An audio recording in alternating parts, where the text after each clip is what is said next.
Nhà Ngô là một triều đại quân chủ trong lịch sử Việt Nam, bắt đầu vào năm 939 sau chiến thắng Bạch Đằng của Ngô Quyền và kết thúc vào năm 965 khi Ngô Xương Văn mất. Đặc biệt còn có 6 năm xen giữa bởi triều đại riêng của Dương Tam Kha, anh em vợ của Ngô Quyền. Và bây giờ các bạn hãy cùng học sử 3 phút tìm hiểu về nhà Ngô, triều đại đã mở ra thời kỳ độc lập lâu dài cho dân tộc.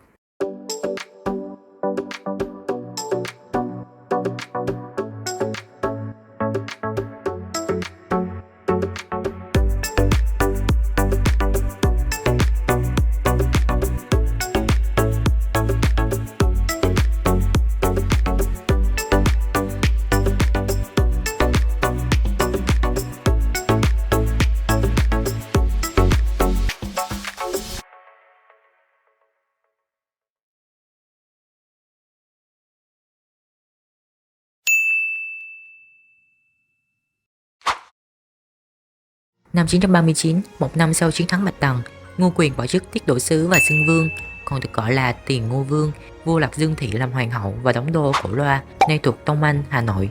Chính quyền mới được thiết lập có vua là người đứng đầu, dưới vua sẽ có các quan văn, quan võ, còn ở từng địa phương, Ngô Quyền sẽ giao cho các tướng lĩnh trấn giữ các châu quan trọng. Nhìn chung, tuy bộ máy nhà nước lúc này còn sơ khai, nhưng đã được sự thống nhất từ trung ương đến địa phương. Nhà sử học thời Lê Sơ là Ngô Sĩ Liên trong Đại Việt Sử Ký Toàn Thư cũng nhận xét rằng Tiền Ngô Vương nổi lên không chỉ có công chiến thắng mà thôi, việc đặt trong quan chế định triều nghi phỏng phục có thể thấy được quy mô của bậc đế vương. Năm 944, Ngô Quyền trị vì được 6 năm thì qua đời. Thế nhưng thay vì lập thái tử lên kế vị thì Dương Tam Kha, người anh em trai của Dương Thái Hậu, đã cướp ngôi và tự xưng là Bình Vương. Con trưởng của Ngô Quyền là Ngô Xương Ngập lúc này đã chạy trốn về Nam Sách, Hải Dương, còn con thứ là Ngô Xương Văn thì được Bình Vương nhận làm con nuôi. Khoảng 6 năm sau, tức vào năm 951, Ngô Xương Văn thành công lật đổ được Dương Tam Kha, ông giành lại ngôi vương và tự xưng là Nam Tấn Vương. Sau đó đón anh trai mình trở về để cùng trông coi việc nước. Ngô Xương Ngập cũng làm vua, tự xưng là Thiên Sách Vương. Như vậy, nước ta lúc này có 2 vua. Sử sách còn gọi giai đoạn này là Hậu Ngô Vương, tiếp nối Tiền Ngô Vương của Ngô Quyền. Năm 954, anh trai Ngô Xương Ngập bị bệnh mất. Lúc này chỉ còn một mình em trai là Ngô Xương Văn làm vua.